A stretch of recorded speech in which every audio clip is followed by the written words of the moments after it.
Welcome to Earth Station 1, a weekly podcast dedicated to all things sci-fi, fantasy, and much, much more. Sit back and relax and enjoy the show.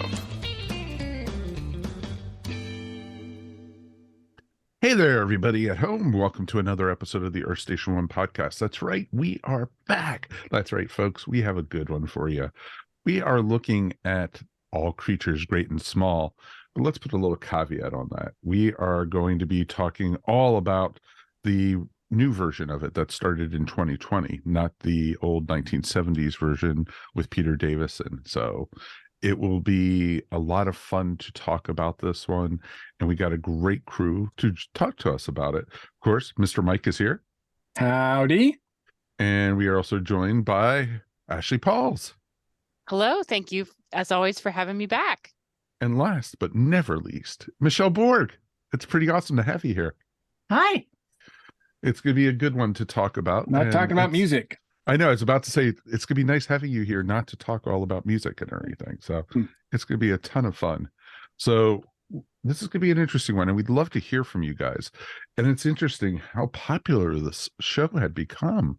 And people I'd never even expected to be watching it were like, oh, are you watching All Creatures Great and Small? It's like, yeah, I am.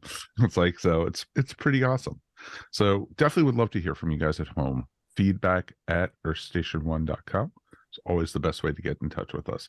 And if you get a chance, please like and subscribe, and a little, thumbs up on the bell on the YouTube, folks. So that way, if you want, you can get notifications when we post new videos. And we're coming to you now twice a week. So it's pretty awesome. So very cool stuff going on. So Mr. Mike, ready to take it away? Ready to go to the countryside of Southern England? Yes, to is it Darrowby?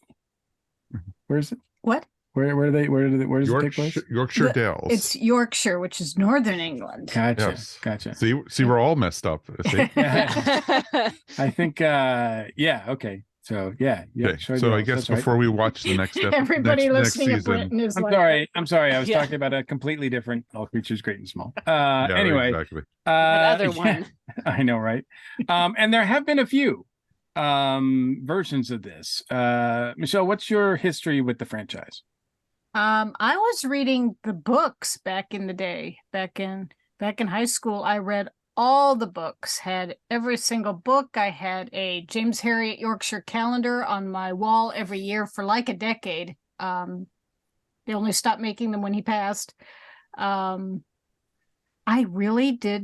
did not watch the original 70s series. I don't know why. I saw the first movie, which I think had Anthony Hopkins as Siegfried Farnan. I saw that in the theater, but never watched the original series for reasons I don't know. And this was a must view for you this time, new series? Yeah, this time around it was a must see. Gotcha. Ashley, what about you? What's your history with the series? Yeah, so I have memories growing up. One of my favorite traditions is, as a family, we would do like story time before bed, and like my dad or my mom would read to us. And I remember that we read through some of the All Creatures Great and Small stories. And I'm pretty sure I've seen some form of live action. I don't know whether it was the TV show or a movie or something like that. So it's hard to remember far back into childhood, but I was familiar with it. And then part of the reason why I was excited about this is just I'm a huge fan of PBS Masterpiece in general. I really like the selection of shows they have, and pretty much if they're coming out with a new show, I want to at least check it out and give it a chance, because I just really appreciate their high quality and enjoy seeing getting some exposure to British dramas. So yeah, I was really looking forward to this when I heard that this was going to be coming out. Cool. Mike, what about you? What put this on your must-watch list? For me, Judy? it was Judy, right? No, actually, it was me. It was me because I had watched the 1979 version of it because of Peter Davison, because that's when they announced that he was going to be the Fifth Doctor, and because I came into Doctor Who when it was still Tom Baker, and then when they announced the Fifth Doctor, they said, oh, Tristan from All Creatures Great and Small is going to be the new Doctor. And so PBS, of course, where I grew up was also showing All Creatures. And so I watched it expecting, some sci-fi thing or something. And no, didn't get that at all. No, not at But all. but I ended up reading the books actually when I was in college. And I read all of them and loved every second of it. It was exciting. It was interesting. And I liked the characters, especially since I had seen the TV show. So I had the voices in my head, when I read the different characters and such. And then when they announced the new one, Judy did actually tell me, well, she was the one who said, because we have the PBS app and we watch Masterpiece all the time, or other programming on PBS like Austin City Limits and Bluegrass Underground and other music shows. Mhm. So when we saw the preview for All Creatures that they were doing a new version, we were there, and it's like and then it looked more realistic, more like the books than even the old versions of it. So it was pretty awesome. Yeah. Yeah, I mean, wow, I'm the only one here who hasn't read the books. Wow.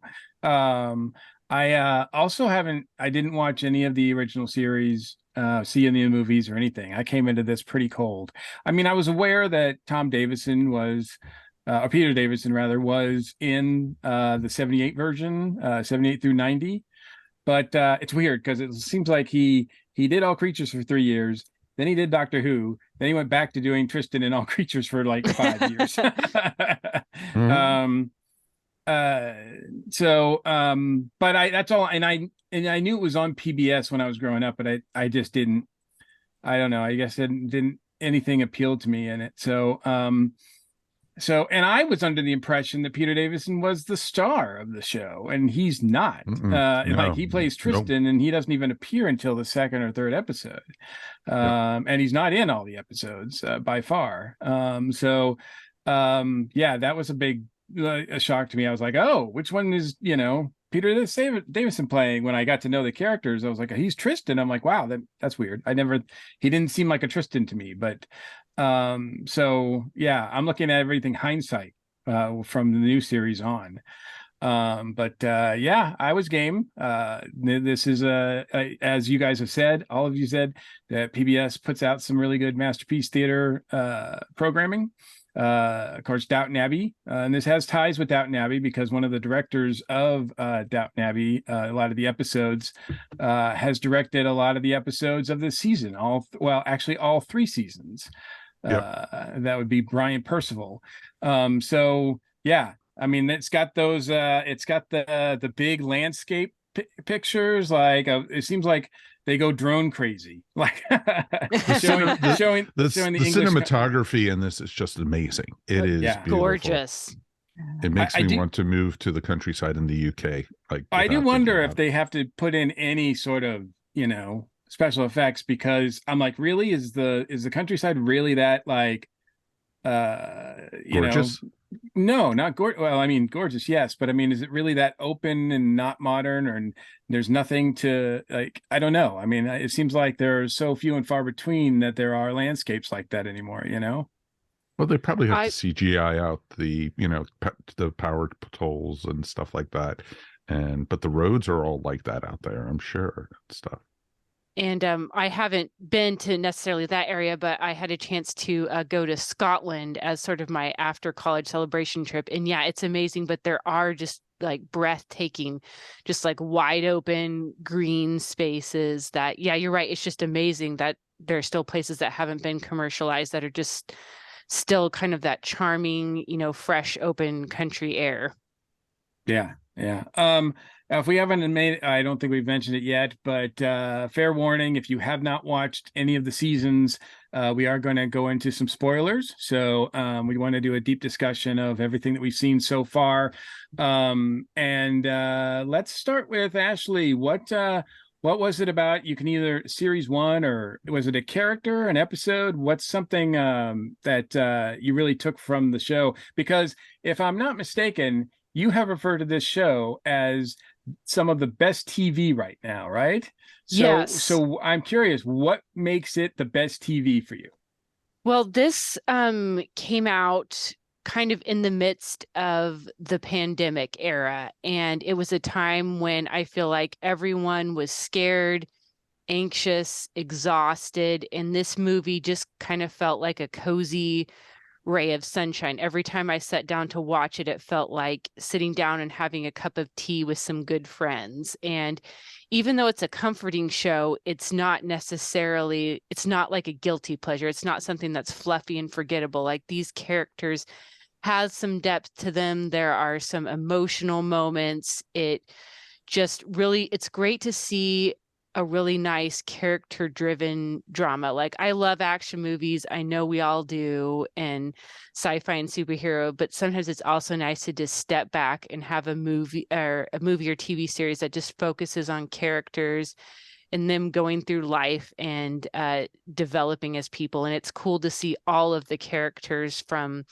James Herriot kind of coming into his own as a young professional and a vet, and Siegfried, seeing him soften up a little bit, although he's still that lovable, grumpy guy that we've all come to love. But and Tristan, seeing him kind of grow up and gain maturity. So it just is all around. It's just a really nice, feel good show, and one that I really don't have any complaints about it or anything I would do differently. Oh, very good. Very good. Michelle, what about the show is working for you?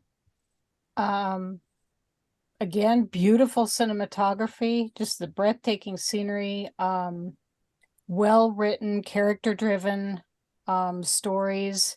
All the characters get a chance to stretch.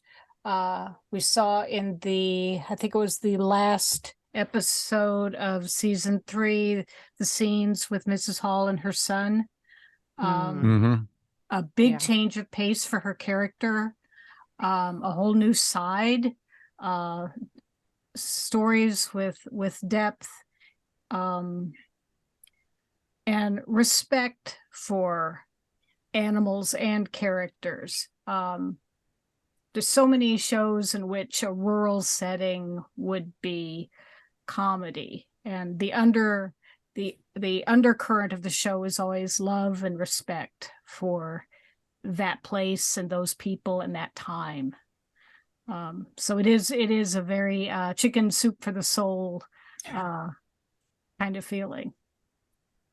Mike, you're sort of smiling, and you agree? No, I'm agreeing completely, because this is set in 1930s England, in the country, and you would expect something like this to be a Green Acres type thing, or some kind of, like, they're all like country bumpkins and everything, but everyone is respectful in this one, and the chemistry between the cast is just amazing. And that is one of the things that you caught right in the very first episode, and it was awesome.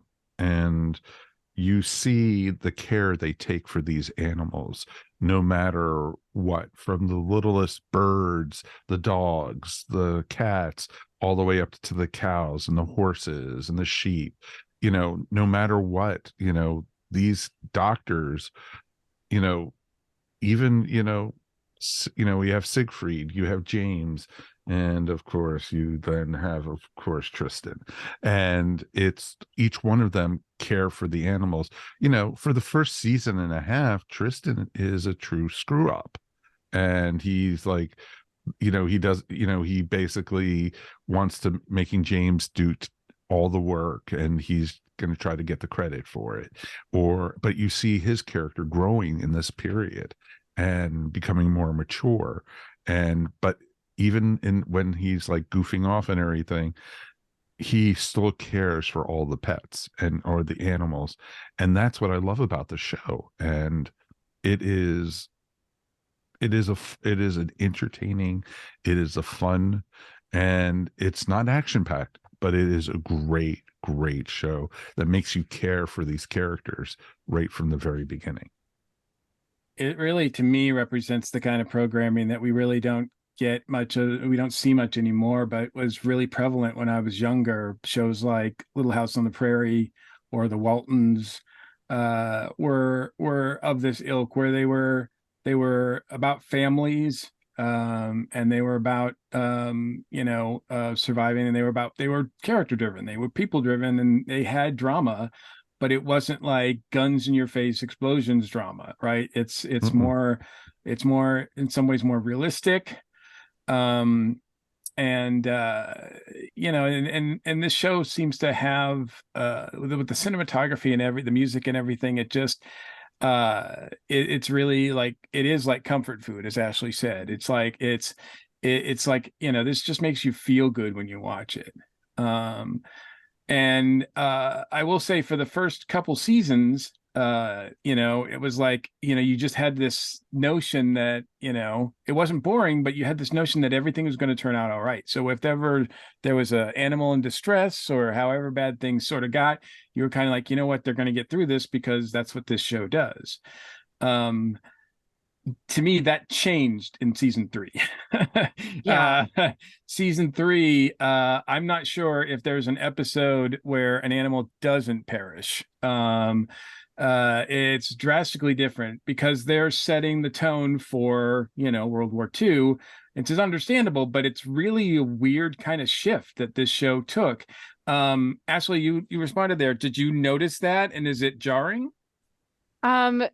Yes, I did definitely notice it. Well, just based on the timing of the series, like 1930s England, like we know as modern viewers, you have the threat of World War II looming. And I thought it was really interesting seeing Siegfried's experience he's coming into this with knowing about what went on in World War I. So he has kind of that, experience. He knows that war isn't an exciting adventure. It's a terrible thing. And he's just like grief stricken, and seeing his concern, like James and Tristan could now have to go through this too. And so, but I feel like they've handled it respectfully. Like it makes sense within the historical period. Like they're addressing World War II just because it was such a big part of the history. And I also like how they are bringing in the animals, like just how deeply troubled, Siegfried was by the tragedy of seeing all those, horses just killed at the end of World War I, and that experience and how that shaped him, and, has led to his dedication to provide compassionate care for animals, doing everything he can to save them. So it will be really interesting to see, I'm sure, James and Tristan, as they go forward, if they end up serving in the veterinary course, bringing some of that compassionate attitude in with them. So yeah, I think I hope they don't take it too dark, just again because of what the tone of the show is, but it is interesting to see them addressing some of the real life history that happened. It's going to be interesting though, because having read the books, if they're going to do the time jump after this season, and till after the war, and so it would be real interesting to see where they go with that, because they've gone, it feels like one season just is one season after another after another after another, and it's no time really goes by. You have like little periods here and there, with the building between the relationship between James and Helen, and it just wasn't overnight, but it was, and then the third season, it felt like they jumped different periods. Like I know they jumped like between the end of the season and the Christmas special. Yeah. And there a couple months, like 6 months went by. And I know, and Siegfried was trying to protect both, James and of course, what they were doing with, Tristan, Tristan falling in love, and then him being, him not knowing where his life was going, tried, proposing. But that was such a Tristan thing to do, because, he was like, I like you. I want to be with you, and you marry me. And she's like, I barely know you. I want to get to, type thing. And it was just very interesting to do. And I think the most grown up thing he's ever done is register to be in the army. So it was maybe, that's debatable, but, certainly, is he running away from his problems, or is he, stepping up? I think he's stepping up. That's just my opinion. He's stepping up, but there's a lot of naivete there. To see him in that boxcar, laying in the straw, smiling as he's going off to war, I'm like, you don't know. You don't know what's ahead of you. Yeah. No. And his brother does. Yeah. And I mean, as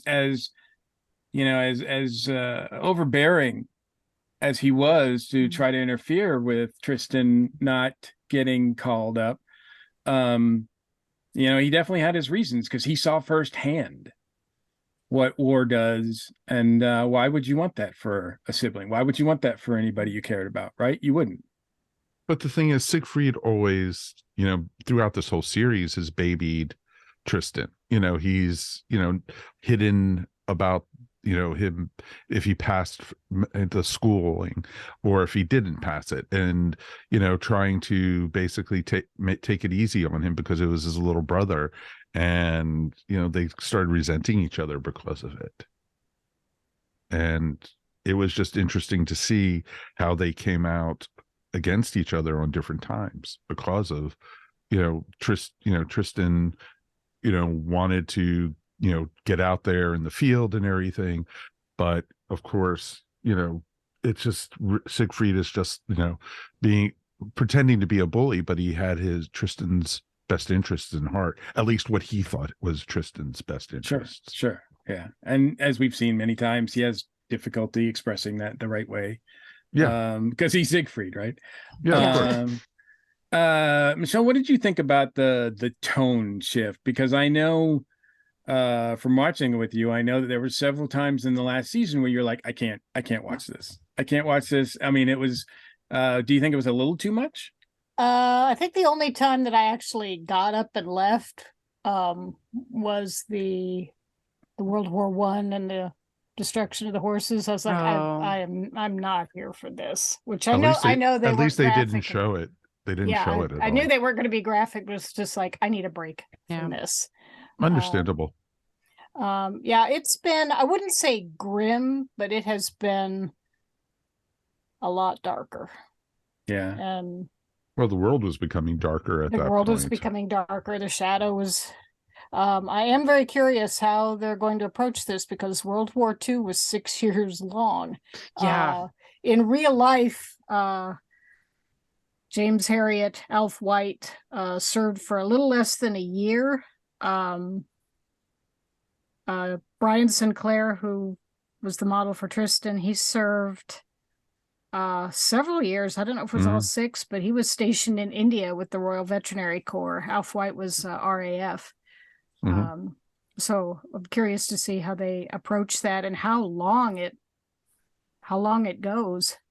Yeah, well, I mean, if it's an indication, the original series went 3 seasons and ended with Tristan and James signing up, enlisting in the both of them enlisted in the RAF in that series, and then the show ended for a few years, and then came back. And when they came back, it was the war was over. They were all back, at home again. So I to your point, Mike, I don't know, if this series intends to fill that gap, or I don't know about you guys, but I don't want to see a show where, on the one side we see like Siegfried like trying to mind the store, and then we like flash over to wherever James and Tristan are, whether they're together or separate, in some sort of World War II drama mission. Like, I don't killing Nazis. I don't really like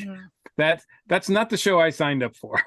No. See, I think that was one of the biggest mistakes that Downton Abbey did when they did World War One, and they actually took it out to the battlefield for an episode or so. Yes, they did. Yeah. And I didn't think they needed to go there, and I don't think this show should at all. It's just not necessary.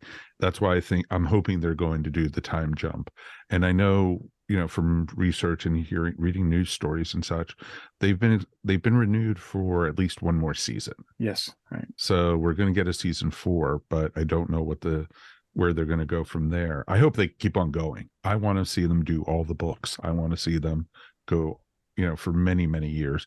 That's how much I like the characters, and I like what they're doing with this. Well, Mike, I'll start with you then, because I was going to ask, because I'm the only one who hasn't, I guess, really familiar with the books. Do you feel it's an accurate, honest adaptation of the books? I think in a lot of ways, I think this is more closer to the books than the older TV show was. And that's one of the things I liked about it, was it felt like the books were coming to life when I was watching this more so. But, they can't do everything that's in the books either. And so, but I like how they're producing it, and I like what they're doing with it. And I think the characterizations are also closer to what I was picturing from reading the books. Ashley, what about you? How do you feel about the relationship between the books, the original source material, and this? Yeah, so I would say that I tend to have a hard time sometimes holding on to very specific details of stories over long stretches of time, which can be both a blessing and a curse, because I can pick up a book I read 10 years ago and it's like, this is a new story. So I don't remember a lot about the books from childhood, but I would say I feel like it does a good job like capturing the feeling of these vets working in the English countryside and providing a story that reintroduces it to modern audiences, but still kind of retains that historical feel. So I think they have struck a nice balance. Michelle, would you say that's fair, or? Oh, I'd agree. It's been quite a long time since I've read the books, but I feel like the current show works really hard at the authenticity of that era. And the spirit.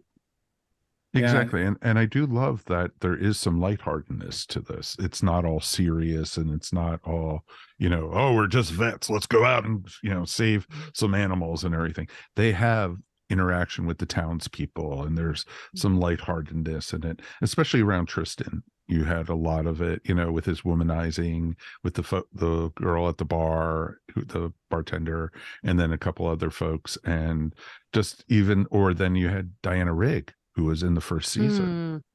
She was great with her first dog, which was awesome, and it was great to see her. And it was sad, she passed, right before they were supposed to start with season 2. Yeah, and that was a interesting shift too, because obviously they kept the character. They just recast her, but they recast her as like it was completely different. They did not try to find someone who resembled in any way the late Diana Rigg and Dame, right? Diana Rigg. But so it was kind of jarring. I still, every time I see her, kind of like think to myself, wow, how would Diana Rigg play that? Because I don't know if that would work if it was Diana Rigg still in that role. But let's start it. Yeah, and it's interesting that you guys say that, because I know that the original series, each episode was adapted from the books, and in this series, it's a lot looser. Like they don't go specific episode, story by story. They just kind of blend and mix and match. Seems like certain events that happen throughout the seasons. But we mentioned Mrs. Pomfrey and Tricky Woo. Tricky Woo. What are some of the other characters that you and they could be the main cast or the recurring characters? What are some of the characters or storylines that you really like and enjoy watching in this show, Ashley? I appreciate Helen as a character, because I think it's cool to see a woman in this era who is basically involved in running a business, her family's farm, and just seeing the close relationship between her father and her sister, and how they are all running this operation together, and just to see how involved and knowledgeable she is, and have enjoyed seeing her now as she gets more involved with the practice as well, like helping with the management and some of the business side. Like, it's cool to see her recognized for her intelligence and value that she can bring. And then again, Mrs. Hall is wonderful. I feel like she keeps everyone in line, which is definitely a full-time job. I mean, if you have like two people like Siegfried and Tristan involved in the business, like you need someone to just kind of keep the peace, keep them involved and keep them in line. But yeah, there's so many other great side characters too, but those are aside from James, Tristan, and Siegfried, those are the two that stand out to me. It did anybody else kind of get the feeling that they were trying to sort of matchmake Siegfried and Mrs. Hull like this last season? No, I kind of got that vibe, but I was like, am I just imagining this? So I don't think so, you're not because the only one. I sometimes I thought. because no, when 'cause Siegfried was- saw her kissing the guy, he didn't look very happy about it. Now, well, granted, he hates change of any kind. yeah, Fair, exactly. That's what I yes. was thinking. Because she was afraid that, he was afraid that she would, go off with him. Yeah, he's already got Because- his two assistants leaving, or his brother and his partner, I should say. Yes. So yeah, I mean, I yeah, it could have been that way, but there were too many times where they kind of just, and visually they had them sitting like together, like mother and father, or making decisions and sort of things like that. And it just seemed like I was like, oh, they're coupling them a little bit, just visually. But there's nothing, there's no words there. And obviously we find out that Mrs. Hull wants, we don't even know she's available. I mean, we don't, as you pointed out, Michelle, like we don't even know if she's divorced. Mrs. Hall? Yeah. I think she's divorced because I don't know. Yeah, Well, I'm not she's- sure if they're legally divorced or they're just separate. yes. But it was obviously, though, the son was blaming himself for not defending his mother from the father, Mrs. Hall's ex. So He was blaming her for locking him up. Yeah, well, exactly, though. So it was interesting, and I would say, she's a complicated character, but I was happy to see that she realized that she should be with that gentleman, and because she kept on like pushing him away, and then in the Christmas episode, she finally realized, don't be an idiot, and he does like you, and what is it going to hurt? It's time for her, it was time to grow and time to move on. She deserves some happiness. Yeah, exactly. Yes. Which is weird because he's leaving. So we'll see what happens. Like if she's following him, or if they have a long distance thing, or if he decides to stay. I don't think anywhere there is all that long distance anyway. So it's a couple of towns away, from what it sounded like. So, but yeah, but he was also leaving because she basically rejected him. So, well, yes. So yeah. What are some of the other characters that you like, Michelle? I second the feelings about Helen and her dad. I just love her dad. There's so much the dad's below awesome. the surface of the dad. Totally. He's lost his wife. He has two wonderful daughters. He's got this younger one that's Jenny is just, love her to death. So mature, so insightful. She is just a delight, and dang, she's grown this season. I mean, she just shot up.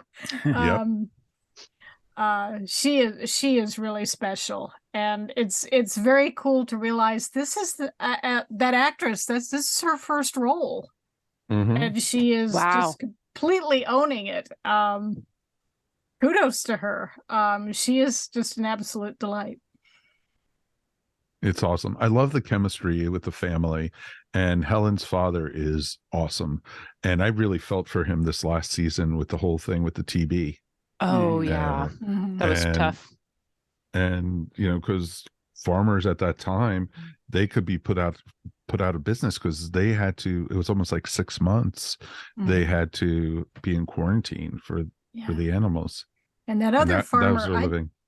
I don't remember his name, but he was so good-natured about it, and then he kind of hit that breaking point. Yeah. The one where they took away his best cow by mistake. Oh, jeez. Oh, that was stressful. Yes, it was very stressful. And you got a feel for that guy. Mm-hmm. And the young widow, she was having trouble with her herd, something completely different, parasites. Yep. And they were trying to save her herd, and they kept on dying off. And it was just luck that they figured out what it was. But that's real life and everything, and that was pretty awesome. Yeah. And of course, don't watch, Last of Us and then watch this also, because when the things start dying off, don't go, and the clickers and everything like that. It's just like, no, you don't want to see that. No. Not a good double feature, you're saying. No. Mike, what about you? What are some of the other characters that you respond to? Who really impressed me was Matthew Lewis, who played Hugh Helton, because Matthew Lewis is known to a lot of folks from Harry Potter, because he's Neville Longbottom. Yeah. And he's grown up quite a bit. And I think in the first season and a half, he was great. He was on it for like a lot of the first season, because he was Helen's fiance at first. Yeah. And it was interesting. And instead of him being a jerk in the second season and, the jilted lover, like you would, in TV shows nowadays, he was a mensch, as my grandmother would say. And he did well. He did some, snide things, but otherwise it was more of towards Helen, but not towards, of course, not towards James, which was real interesting. So I like that character. Helen's family is really, really awesome. And, Mrs. Hall is just awesome. She is she's the bread and butter that keeps that place together. And, but Helen, I think I loved it that they didn't have Helen, I'll just, be here cleaning the house with Mrs. Hall or something after her and James got married. She basically took up doing all the paperwork for James for the TB testing and everything. And I could see her running and if you read the books, she does end up running the business and everything. So it's pretty awesome that, that they showed that and how strong of a character Helen is. And, so it's pretty cool. Yeah. I also want to give particular attention to Nicholas Ralph as James Herriot himself. Like that's like, to me, the show is on his shoulders. I mean, it is an ensemble, but really, I mean, he's the main character, and he plays this vet that comes into this town. Obviously he's a fish out of water at the beginning. And I was kind of worried because it seemed like in the first few episodes, they made him out to be some sort of wonderkin. Like he was never wrong. Like he was able to diagnose all these animals and be right about all of them and everything like that. And they really toned that down by the end of the first season or series and into the second and third now. But it's not easy to play compelling characters that are like really, really good, really, really good guys. Like, you know what I mean? Like everybody likes Han Solo. Luke Skywalker's all right, but everybody likes that, and so when you've got Tristan there, he's sort of the Han Solo, right? But the guy who plays James is really like compelling. And I find that I'm never like wandering when he's on screen. I think he's just really good, and he really owns the role. The same thing with Samuel West as Siegfried. I mean, just the way Samuel West plays that, you never really know what's going on with Siegfried because he just has so much going on with his eyes and his face. Like it's just like he puts everything into the role. And I do think that the two of them are really outstanding. Like if I were, in Britain giving out awards, like they certainly would be up for it for sure. Siegfried has the best angry face I've ever seen, though. Yeah. He can stare you down from across the room. Oh God, yes. I would not want to get into a blinking contest with that man. It's Never. much different than the Siegfried in the 70s show, 70s series, that's for sure. Because I mean, that guy is just sort of a crazy, and my guess is, my understanding from the book is that the character that he's based on was kind of a loose cannon, right? Like, I think there was a story about him, like, shooting a gun to get people out of the house if they wouldn't leave, like, after a party or something. Yeah, the real Siegfried and Tristan, they were the Sinclair brothers, Donald Sinclair and his brother Brian, and they've toned Siegfried down considerably, I think. Oh, wow. Yes. People who knew Donald Sinclair described him as quite mad. He was really, really a one-off, very unique, kind of crazy. And the brothers really did have that love-hate, constant tug of war going on. When the books came out, Alf White, James Herriot, tried very hard to cover a lot of identities, and he made a lot of composite characters, but everybody that read them knew immediately who Donald Sinclair was. And Donald Sinclair he said, "This is a test of our friendship." But they patched it up, and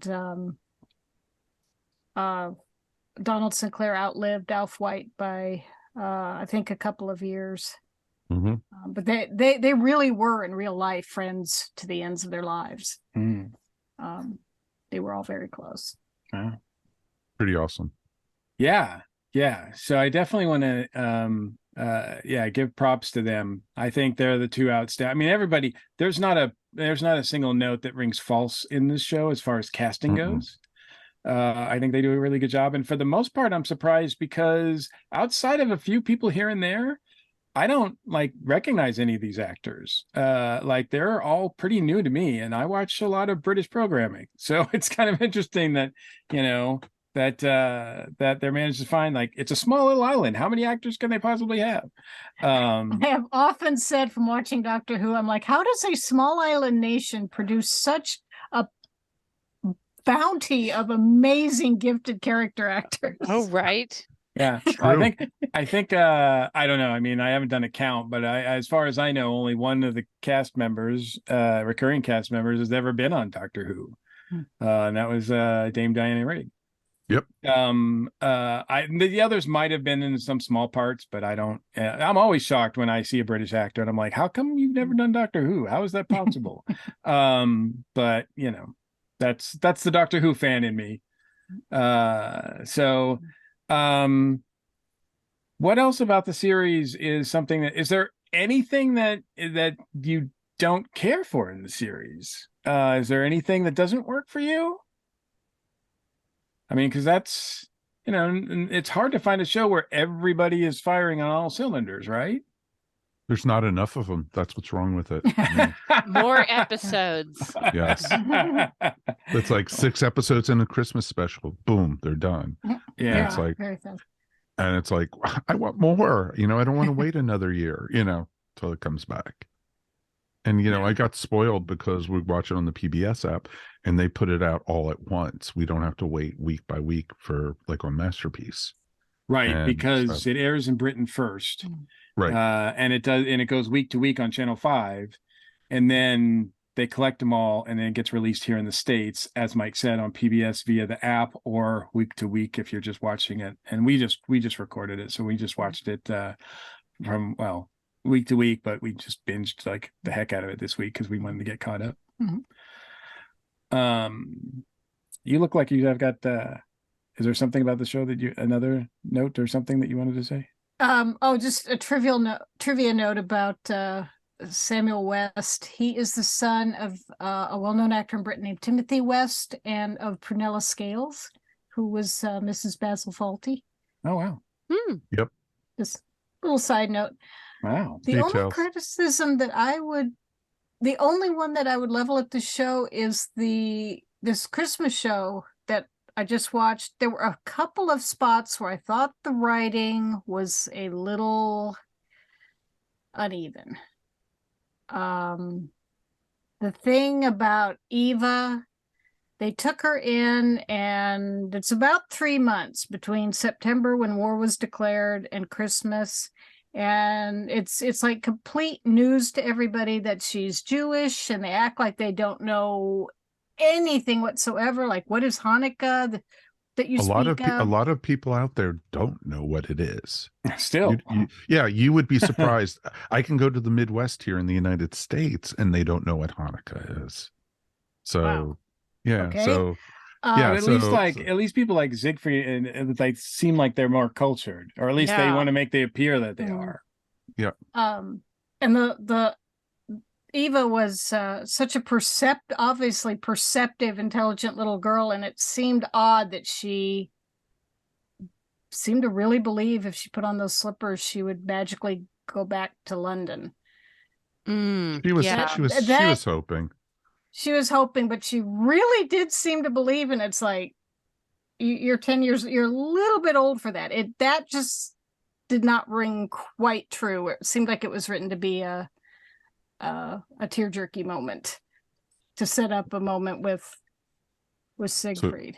So tearjerker moment did not work for Michelle. Check. No. Got it. I must admit, throwing the girl in the mix, it's like usually that's a red flag for me on a series. It's like once the kid comes in, it's like red alert, red alert, red alert. The show's gonna go downhill. She was not cousin Oliver, Mike. Don't worry. Yeah, well, I had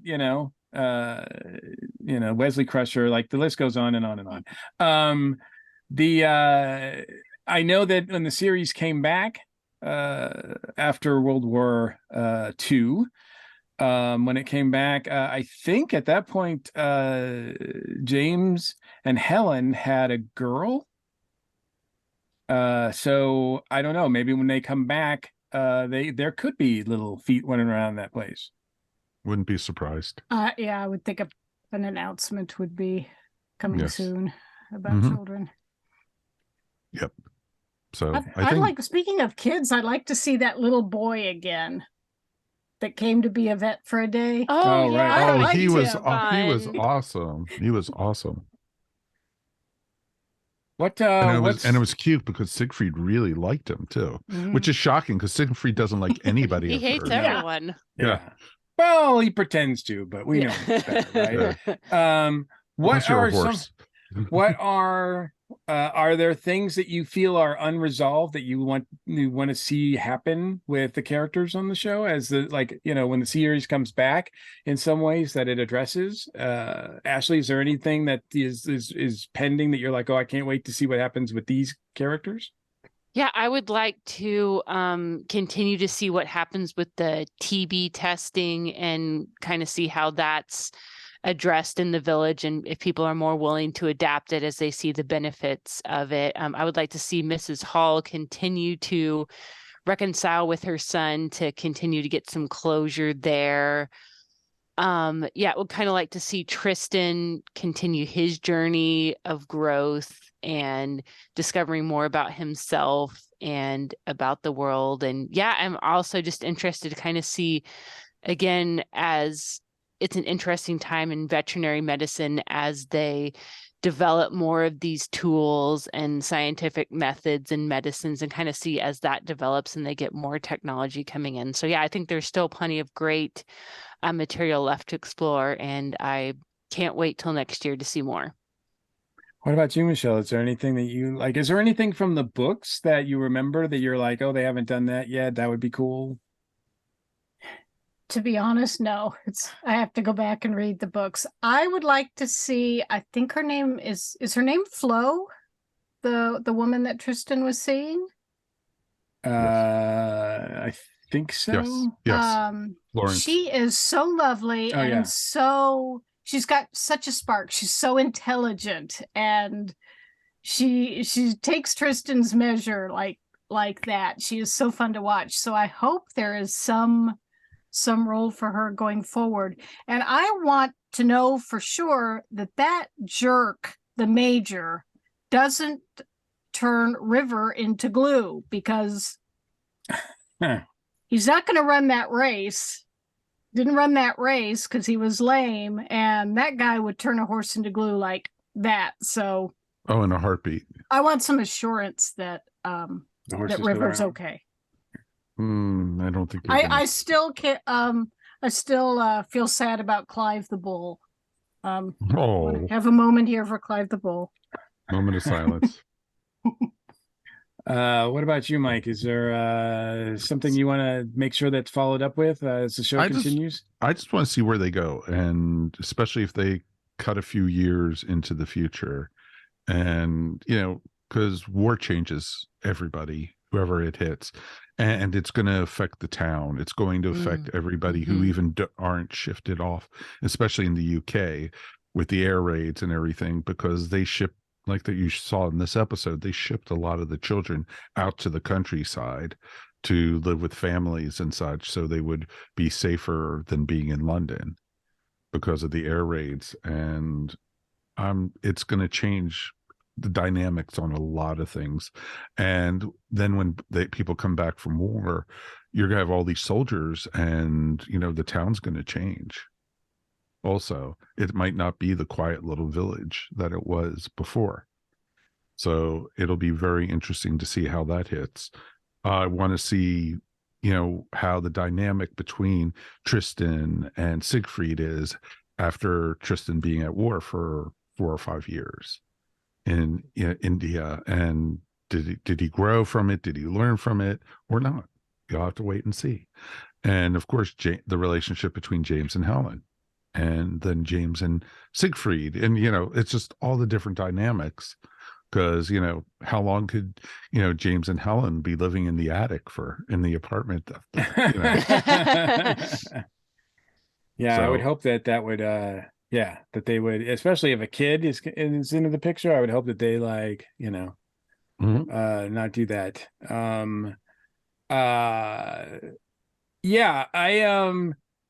I definitely, like I said, don't want to see the events of World War II play out in this show. I mean, if they do it, I give them, confidence. I have confidence in them that they'll do it, with tastefully. But that's not, like I said, that's not why I tune into this show. And I would like to, I would like the time jump. And then, like you said, Mike, it would be different to see if the dynamics had changed with any of the characters, because, as you said, it shouldn't just go back to business as usual. As we've seen with the firsthand with the pandemic, once it's quote unquote over, it's still not business as usual, right? Mm-hmm. So there's still things that linger, I hope, cross my fingers, that Miss Hall's son makes it out, because we've got 3 young men going to war. The odds that all of them are going to come back are not very good, but I'm pretty sure that Tristan and James are going to come back. So I hope they don't do that to her. Poor thing, she's been through so much, and she just reconnected with him. By the way, I thought that scene was brilliant too, having the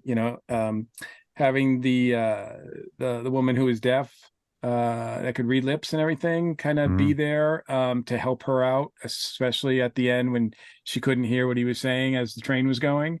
I thought that was a really nice touch, and it didn't seem like, it was schmaltzy, but it didn't seem like it was too schmaltzy.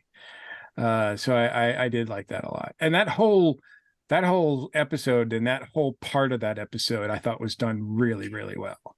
Well, it's really interesting though with the series. That's one of the things I was going to bring up before we cut out of here, was the use of actors with disabilities.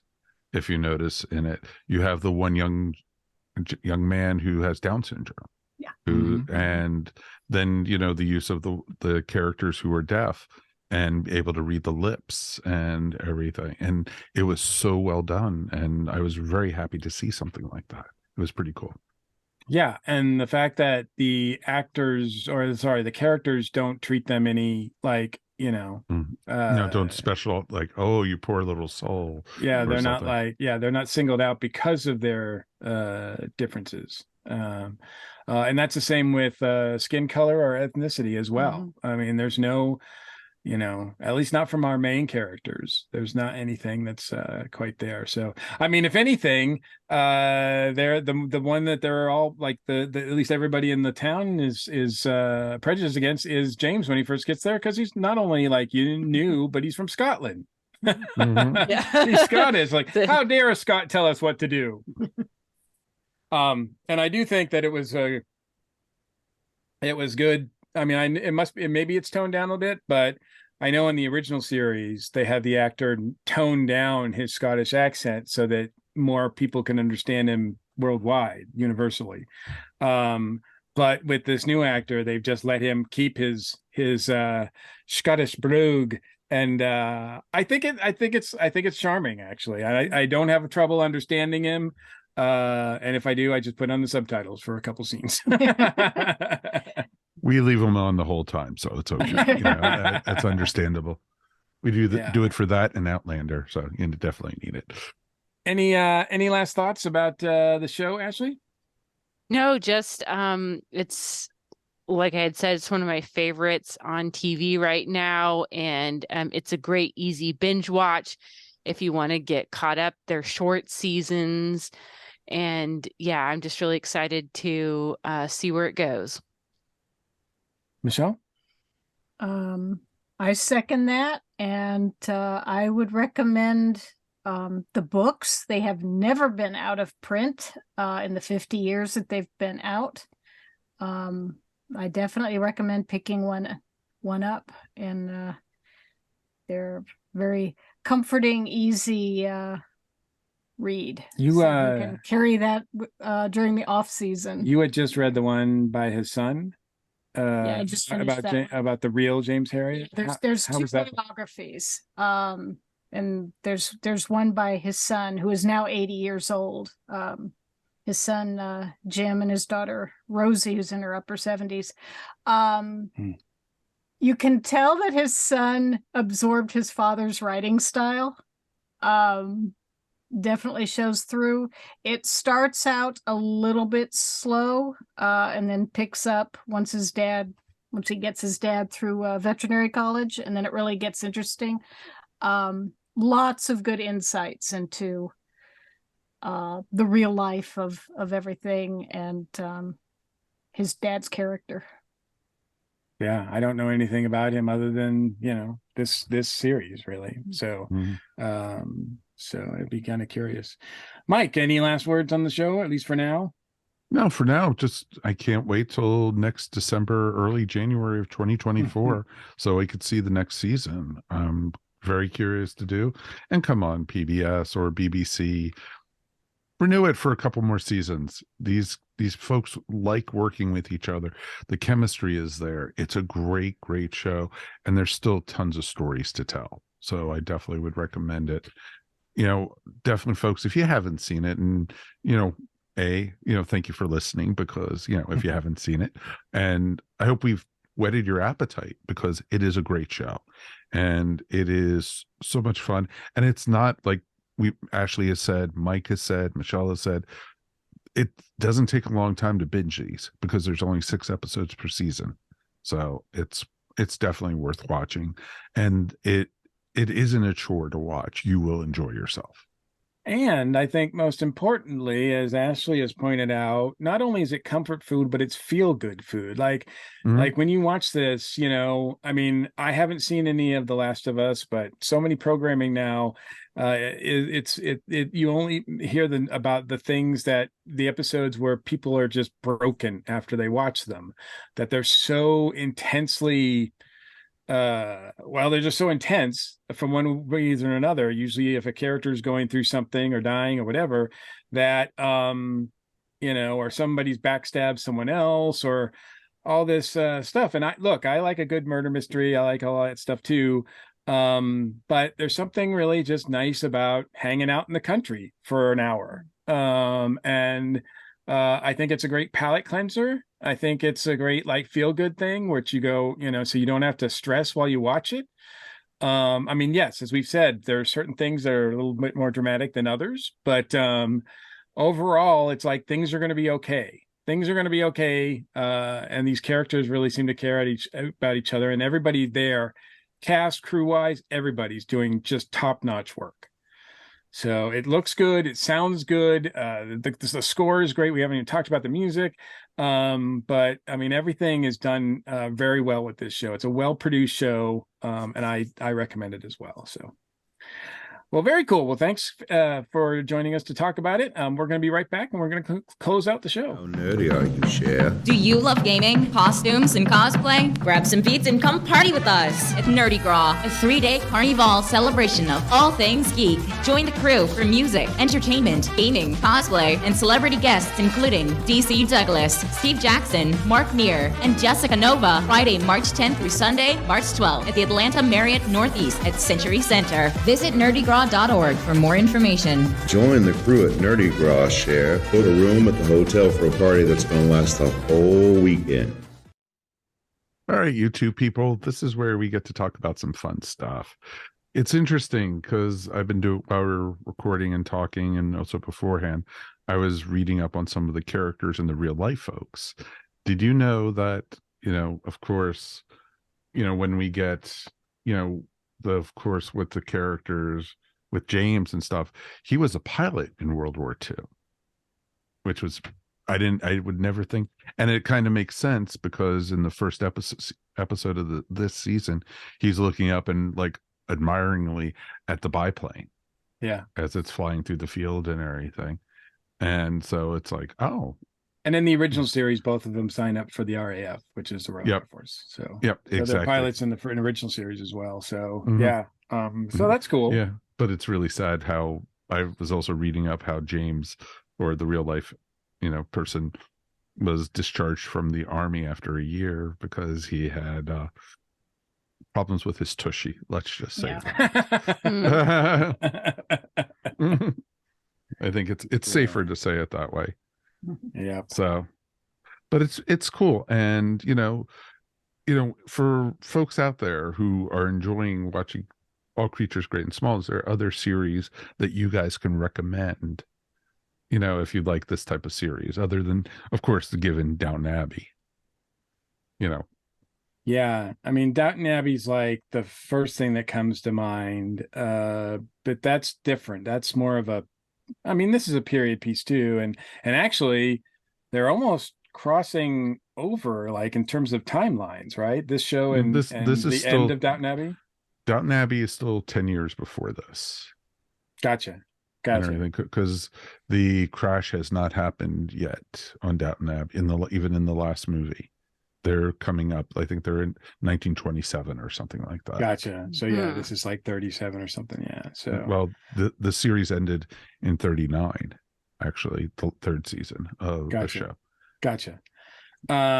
So yeah, well, I mean, we don't know if but I mean, certainly Downton Abbey would be there. Like I said, they don't make the programs like this much anymore. I mean, most of them are, all about drama and politics and social politics and everything like that. And there's nothing wrong with that. There's some really quality. I mean, we live in such an amazing time right now that there is an embarrassment of riches. I mean, it's just I can't even keep up with all the quality shows that are on.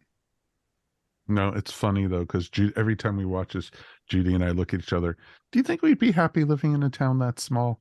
So it's like, no, I don't think so. No.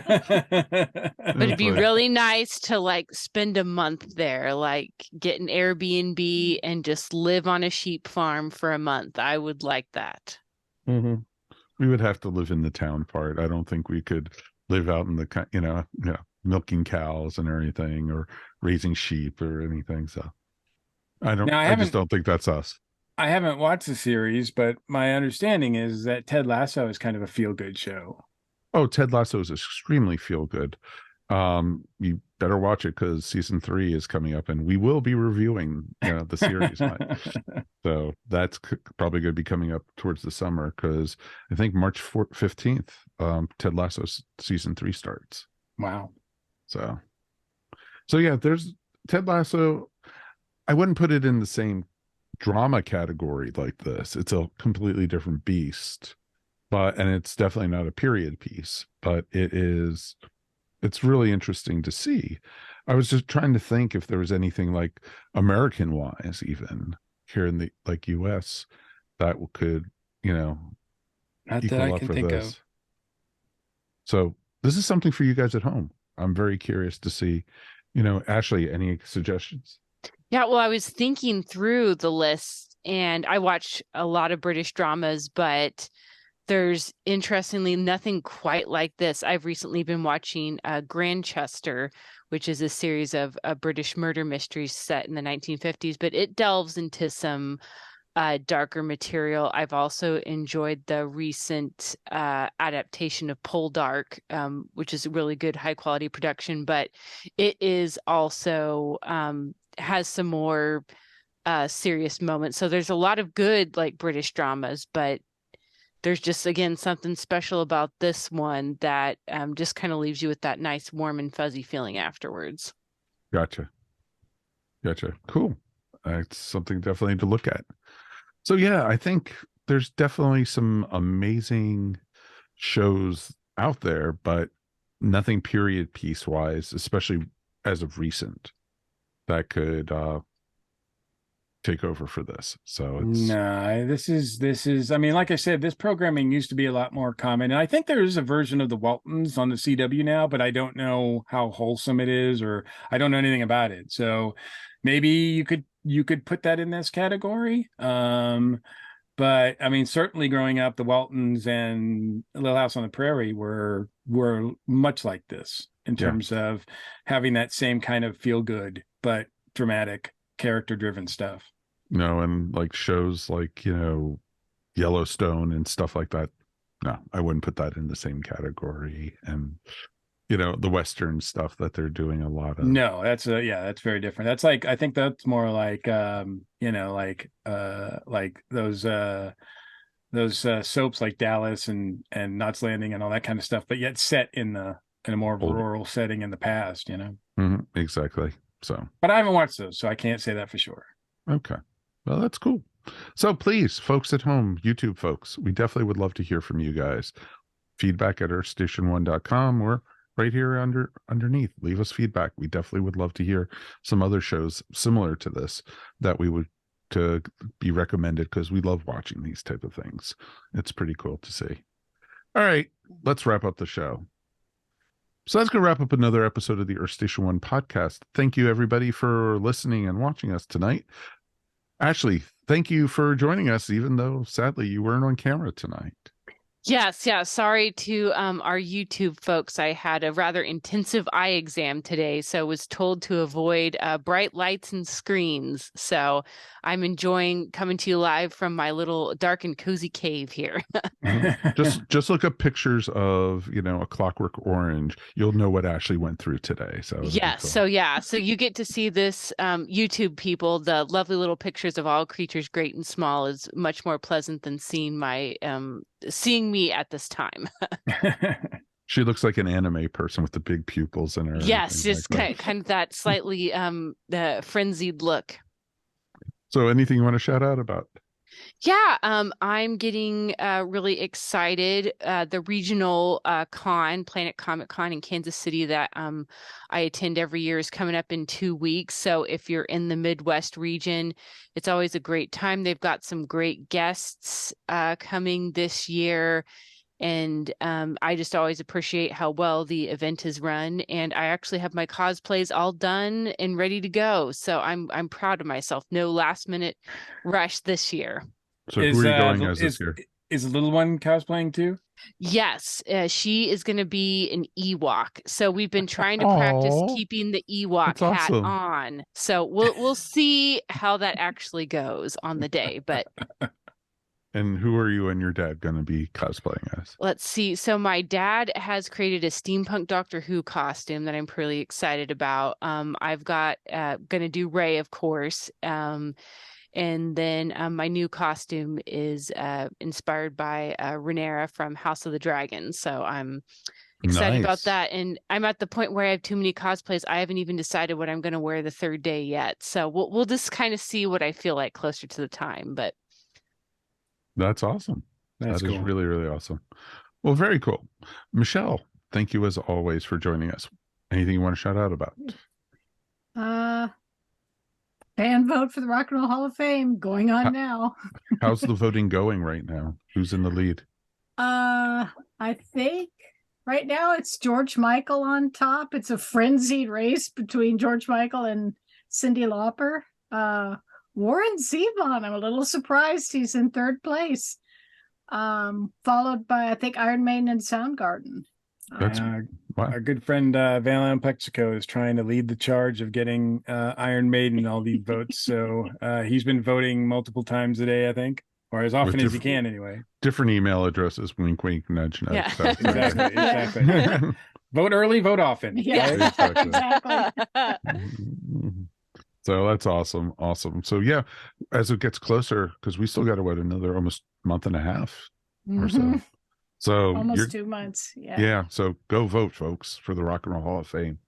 And Mr. Mike, we've made it through another one, my friend. We did, and as always, it's my pleasure. Anything you want to shout out about, sir? Yeah, and I think you're probably going to piggyback off this as well, and I just have to give a thanks to H.M. Patterson and son at the chapel. Yesterday, we said goodbye to our friend Darren Noel, and the service there was great. It was beautiful. There was a lot of people showed up and told stories, really moving stories.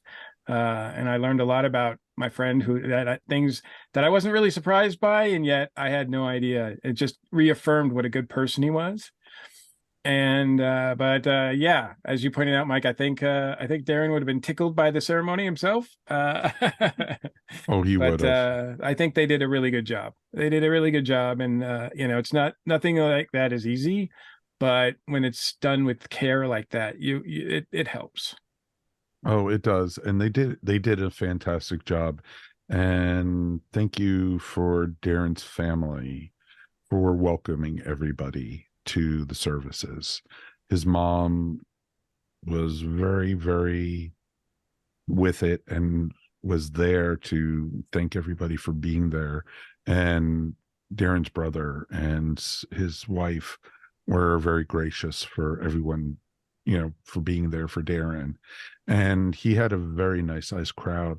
I was shocked how many people from Georgia Tech came out. Yeah. And I was totally amazed by that. I was like, wow. And it was tough. And being there, and I'm going to be completely honest, this is the first of my friends that I've lost. And Darren was a friend. He was not just a fellow podcaster, he was a friend. And he meant a lot to a lot of people. And I loved seeing how every story was different, but it was all tied together. And it just showed how much character he had.